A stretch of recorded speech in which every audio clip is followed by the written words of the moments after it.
مرنے کے بعد تو کسی کافر کو آپ دعا نہیں دے سکتے، یہ حرام ہے، اور خدا نہ خواستہ اسے جائز سمجھا تو یہ کفر کی کیٹیگری میں فال کرے گا۔ صراحتاً قرآن حکیم میں اللہ تعالیٰ نے اس کو منع کیا، اور کس کو منع کیا؟ پیغمبر کو، نبی صلی اللہ علیہ وآلہ وسلم کو، سیدنا ابراہیم کو، آپ علیہ السلام کے صحابہ کو۔ آپ سورہ توبہ کے بالکل اینڈ میں پہنچ جائیں نا تو اس حوالے سے بڑی ڈیسائسو آیات ہیں جو مسلمانوں کا عقیدہ کلیئر کر دیں گی، اور اس مسئلے کو ہلکا نہ جانے۔ جس کا دل کرتا ہے وہ جناب فوراً لکھ دیتا ہے RIP، ریسٹ ان پیس، کافر کے لیے۔ مسلمان کے لیے چاہے وہ آپ کے فرقے کا ہے یا نہیں ہے، کلمہ گو ہے، آپ لکھ سکتے ہیں، اس کا جنازہ بھی پڑھیں، اس کے لیے دعائے مغفرت بھی کریں۔ کلمہ گو مشرک ہے تب بھی کریں، اللہ کا معاملہ ہے، کلمہ گو ہے نا وہ، اللہ تعالیٰ اس کے سرکمسٹانسز دیکھ کے ڈیسائیڈ کرے گا۔ لیکن جو کافر مشرک ہے، جس نے کلمہ ہی نہیں پڑھا، جس نے نبی علیہ السلام کو پروفٹ ہی نہیں مانا، اس کا معاملہ اللہ کے سپرد، آپ اس کے لیے دعا نہیں کر سکتے۔ یہ دیکھیں سورہ توبہ میں اینڈ پہ جا کے یہ آیات نمبر ہیں 113 اور 114۔ اعوذ باللہ من الشیطان الرجیم۔ ما کان للنبی والذین آمنوا، کسی نبی کے لیے یہ شایع نہیں ہے اور نہ ہی ایمان والوں کے لیے، ان یستغفروا للمشرکین، کہ وہ کسی مشرک کے لیے استغفار کریں۔ یہاں مشرک سے مراد وہ اہل حدیث جس کو مشرک کہتے ہیں وہ والا نہیں، مشرک سے مراد بت پرست مشرک، کافر مشرک۔ وَلَوْ كَانُوا أُولِي قُرْبَى، چاہے وہ اس کا قریبی رشتہ دار ہی کیوں نہ ہو، مِن بَعْدِ مَا تَبَيَّنَ لَهُمْ أَنَّهُمْ أَصْحَابُ الْجَحِيمِ، اس کے بعد کہ جب اس پہ یہ بات کھل چکی ہے کہ وہ دوزخی ہی ہوگا۔ ظاہر ہے کہ جنرل رول یہی ہے کہ جو مشرک ہے وہ دوزخ میں جائے گا۔ باقی اللہ تعالیٰ کسی کو سرکمسٹانسز دیکھتے ہوئے کسی کے جزوی ایمان کے اوپر چھوڑ دے تو اللہ کو کوئی دھونس نہیں کسی کی۔ وہ بخاری مسلم میں حدیث ہے، ایک بندے کی موت کا وقت قریب آیا، اس نے اپنی اولاد کو اکٹھا کر کے کہا بتاؤ میں تمہارا کیسا باپ تھا؟ بڑا اچھا۔ ان کا پھر میری خواہش پوری کرو، جب میں مر جاؤں میری لاش کے ٹکڑے ٹکڑے کر دینا، اس کو آگ لگا دینا، اس کی راکھ ہواؤں میں سمندروں میں بکھیر دینا۔ لَإِن قَدَرَ اللَّهُ عَلَيَّ، اگر اللہ نے میرے پہ قدرت پا لی تو مجھے ایسا عذاب دے گا جو کسی کو نہ دیا ہو۔ تو یہ صراحتاً کفر ہے، یہ عقیدہ کہ اگر راکھ بکھیر دی جائے تو اللہ تعالیٰ زندہ نہیں کر سکتا، اس لیے تو وہ کرنا چاہ رہا تھا۔ جب وہ مر گیا تو مرنے کے بعد اس کے بیٹوں نے یہی کچھ کیا۔ بخاری مسلم کے الفاظ ہیں، مشکات میں آپ کو اللہ کی رحمت والے چیپٹر میں دوسری جلد کے سٹارٹ میں مل جائے گا۔ تو اللہ تعالیٰ نے ہواؤں کو، پانیوں کو حکم دیا، زمین کو، کہ اس کے اجزاء جمع کرو، زندہ کر لیا۔ پھنس گیا، جس سے بھاگا تھا وہی چیز سامنے آ گئی۔ اللہ نے کہا یہ تو نے کیوں کیا؟ کہ یا اللہ تجھ سے ڈر گیا تھا۔ تو اللہ نے فرمایا تیرا یہ عقیدہ تھا، تجھے مرنے کے بعد کوئی زندہ کر کے پوچھے گا؟ اس نے کہا یا اللہ میرا یہ عقیدہ تھا کہ مرنے کے بعد مجھے کوئی زندہ کرے گا، لیکن اس طریقے سے وہ سمجھتا تھا کہ اگر میری راکھ بکھیر دی گئی تو میرا مالک مجھے زندہ نہیں کر سکے گا۔ اس کا کفر جزوی تھا، کلی نہیں تھا۔ جزوی یہ تھا کہ اگر راکھ بکھر گئی پھر میں زندہ نہیں ہوں گا، اگر میری لاش ہی دفنائی گئی تو میں زندہ ہو جاؤں گا۔ لیکن کفر تو کفر ہے۔ ابن حجر اسقلانی نے بھی اس پہ پوری بحث کی ہے کہ کفر کر کے مرا ہے وہ، لیکن اللہ نے اس کے جزوی کفر کو ایکسیپٹ کر لیا، اس کی کم عقلی کی وجہ سے، نااہلی کی وجہ سے۔ اللہ نے فرمایا تیرا واقعی یقین تھا، یا اللہ جہاں تجھے بخش دیا، اللہ نے بخش دیا۔ اسی میں کہتا ہوں کلمہ کو مشرک جو ہے نا، اللہ کو ایک مانتا ہے، نماز اللہ کی پڑھتا ہے، نماز میں ایاک نعبد و ایاک نستعین پڑھتا ہے، اس کے باوجود کسی بابے کو پکار لیتا ہے، کوئی اور مسئلہ کرتا ہے، آپ اس کی اصلاح کریں، اس پہ فتویٰ نہ لگائیں کہ اس کو آپ دوزخ میں پھینکیں اور کہ یہ مر گیا میں نے اس کا جنازہ ہی نہیں پڑھنا۔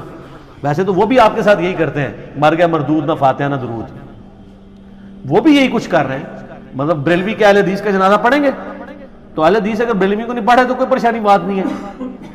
سنی شیعہ، شیعہ سنی کا، آپ تو خیر کو پڑھ لے تو زیادہ بات ہے، اب تھوڑی ماڈریشن آ گئی ہے۔ تو یہ اللہ تعالیٰ فرما رہا ہے کہ جب ان پہ یہ کھل جائے کہ مشرک ہے، نہ ان کے ساتھ استغفار نہیں کر سکتا۔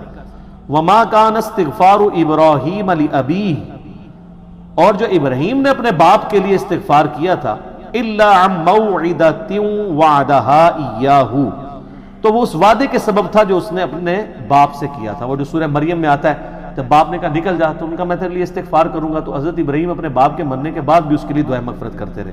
تو اللہ نے ایک کانٹا نکال دیا کہ کوئی ابراہیم کی پلی نہ لے کہ ابراہیم نے تو اپنے کافر باپ کے لیے، ٹھیک۔ اب یہ باپ تھا یا وہ چچا تھا، یعنی باپ کے دو معنی ہیں نا، والد اور چچا دونوں کے لیے باپ کا لفظ، تو یہ ایک علیحدہ بحث ہے، اس کو چھوڑ دیں۔ تو یہاں پہ باپ ہے، تو باپ کے لیے جو اس نے استغفار کی تو اس وعدے کے سبب تھی، فلما تبین له انه عدو للہ، لیکن جب اس پہ یہ چیز کھل گئی کہ وہ اللہ کا دشمن ہے، تبرأ منہ، تو انہوں نے پھر اعلان برات کر دیا. ٹھیک ہے، ان ابراہیم لأواہ حلیم، ابراہیم علیہ السلام جو ہے وہ آہے اور سسکیاں بھرنے والے اور حلم والے تھے. یعنی ابراہیم علیہ السلام نرم دل تھے، اس لیے وہ اپنے باپ کے لیے ان کے مرنے کے بعد بھی دعا کرتے تھے. کیا نرم دل تھے. قرآن میں آتا ہے نا، فرشتے جب انسانی شکل میں آئے، سورہ ذاریات میں ڈیٹیل آتی ہے، ان کے لیے بنا ہوا بچڑا لے آئے، جب رکھا. اب حضرت ابراہیم کو تو نہیں پتا تھا یہ فرشتے ہیں. آپ کے بزرگوں کے علم غیب ہے، حضرت ابراہیم کو نہیں تھا جب تک اللہ بتائے نا. نال نال ٹھیک ہے عرض کریں گے. تو جب انہوں نے نہ کھایا نا تو ان کے دل میں، قرآن میں آتا ہے کہ ان کے دل میں خوف آیا کہ یہ، کیونکہ دشمن جو ہوتا تھا نا وہ نمک نہیں کسی گھر کا کھاتا تھا، ورنہ اس کے ساتھ وفاداری کرنی پڑتی تھی. اس طرح کے ایٹیکیٹس اس جاہلیت کے دور میں بھی تھے. تو انہوں نے کہا یہ لگتا ہے غلط ارادے سے آئے، اس لیے میرے گھر کا نمک نہیں کھا رہے. تو پھر فرشتوں نے کہا گھبرائیے نہیں، ہم ایک قوم کی طرف بھیجے گئے ہیں، قوم لوط کی طرف، ان کو تباہ و برباد کرنے کے لیے. تو قرآن میں آتا ہے کہ وہ پھر قوم لوط کے معاملے میں بھی جھگڑنا شروع ہو گیا. قرآن نے اس جھگڑے کا ذکر نہیں کیا، لیکن تورات میں وہ پورا جھگڑا موجود ہے. کیا تھا؟ اب چونکہ نرم دل تھے تو حضرت ابراہیم علیہ السلام نے کہا اچھا کیا کرنا ہے وہ مارنے کے لیے، ان کو اوپر سے نیچے پھینکیں گے، پتھروں کی بارش کریں گے. تو انہوں نے فرشتوں سے کہا کہ اچھا یہ بتاؤ، اگر 10 ایمان والے ہوئے وہاں پہ تو ان کی وجہ سے باقیوں کو بھی چھوڑ دینا یار. انہوں نے کہا جی چلے ٹھیک ہے، اگر 10 بھی ہوئے نا ہم ان پہ عذاب نہیں کریں گے. وہ اس لیے کہ ان کو پتا تھا کتنے ہیں، اللہ نے بھیجا ہوا تھا. حضرت ابراہیم نے کہا یار اچھا، انہوں نے کہا نہیں 5، اگر 5 مومن نکل آئے لوط کی قوم میں، پوری قوم میں، تم نے عذاب نہیں بھیجنا. انہوں نے کہا جی ڈن. حضرت ابراہیم تو وہ تو ایکسپیکٹ نہیں کر رہے تھے کہ صرف 2 بیٹیاں ہی نکلیں گی. ہاں رائیونڈ اجتماع میں 16 لاکھ بندہ اکٹھا ہوتا ہے اور ملتان اجتماع میں بھی 20 لاکھ بندہ اکٹھا ہوتا ہے. لوط علیہ السلام کے ساتھ 2 بیٹیاں تھیں. یہ جو آپ اتنے بڑے بڑے مجمع دیکھ رہے ہیں نا، یہ محمد رسول اللہ کی کرامت ہے زندہ.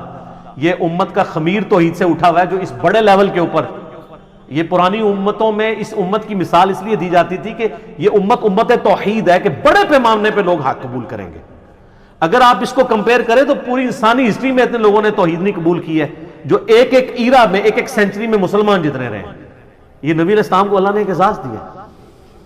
اسی بخاری مسلم کی حدیث ہے کہ جنتیوں کا نصف میری امت ہے، اور ابن ماجہ میں حدیث ہے جنتیوں کی 120 میں سے 80 صفحے میری امت سے ہیں، کیونکہ میرا معجزہ قرآن ہے نا. بخاری مسلم میں حدیث ہے کہ انبیاء پہ ایمان لانے والوں کی تعداد ڈیپینڈ کرتی تھی اس کے معجزے پہ. مجھے اللہ نے وحی کا معجزہ دیا، میں اللہ سے امید کرتا ہوں سب سے زیادہ امتی جنت میں جانے والے میری امت سے. یہ لہذا اس کو کوئی رائیوڈ کا کمال یا دعوت اسلامی کا کمال نہ سمجھے، یہ امت کا خمیر توحید سے اٹھا ہوا ہے. ٹھیک ہے، سالار کارواں ہے میر حجاز اپنا. تو یہ نبی علیہ السلام کی زندہ کرامت اور معجزہ ہے الحمدللہ. تو حضرت ابراہیم علیہ السلام تو سیٹسفائی ہو گئے، لیکن وہاں سے 2 بیٹیاں اور ایک لوط علیہ السلام کی اپنی بیوی بھی قرآن میں آتا ہے، اور وہ بھی کافرہ تھی اور وہ بھی تباہ کر دی گئی. تو یہاں پہ بھی حضرت ابراہیم کا اللہ نے کہا کہ بڑا نرم دل، اور انبیاء ہوتے ہی رقیق القلب ہے. آپ چھوٹے بچوں کو بھی دیکھیں، چھوٹی سی بات پہ روئیں گے، ہنسانا چاہے اسی ٹائم ہنسا لیں، ہنسانے کے دوران دوبارہ رلانا چاہے رلا لیں. بڑا بندہ تو نہیں کر سکتا. یہ جتنا مرضی مائناس قسم کا بھی ایکٹر ہو، اس کو بھی دوائی آنکھ میں ڈالنی پڑے گی آنسو لانے کے لیے. وہ ڈالتے ہیں نا ڈراموں والے. لیکن بچے جو ہے آپ دیکھیں ایسے روتے ہیں، ایسے چپ، ایسے روتے ہیں پھر وہ ضرب تار. کیوں؟ ان کے دل بہت نرم ہوتے ہیں، ان کا رسپانس ایبرپٹ ہوتا ہے. انبیاء بھی چونکہ صاف دل والے ہوتے ہیں نا تو وہ بہت رقیق القلب ہوتے ہیں. آپ نبی علیہ السلام کی احادیث اگر بخاری مسلم میں لیں، آپ کو عام حالت میں نظر آئے گا کہ آپ کے پاس کوئی غم کی خبر آئی ہے تو وہ مطلب کوئی دور دراز کا بندہ ہی ہے تو آپ رونا شروع کر دیا، آنسو نہیں تھم رہے. کسی کی غم کی کوئی بات سنی تو فوراً رسپانس ہوتا ہے. تو ابراہیم علیہ السلام بھی جو ہے وہ نرم دل. اللہ کہہ رہا ہے دیکھ لیں یار، کمال نرم دلی اس کی جس کو اللہ کہہ رہا ہے نرم دل. لیکن سارے ابراہیم نہیں ہوتے، حضرت موسیٰ جیسے لوگ بھی ہوتے ہیں. تو لہٰذا ہماری سختی بھی برداشت کر لیں.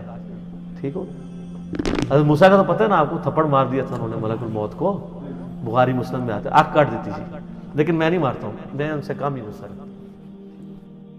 بہترین صدقہ جاریہ حاصل کرنے کے لیے اس ویڈیو کو شیئر کرنا مت بھولیں۔ جزاک اللہ۔ جزاک اللہ، جزاک اللہ، جزاک اللہ، جزاک اللہ۔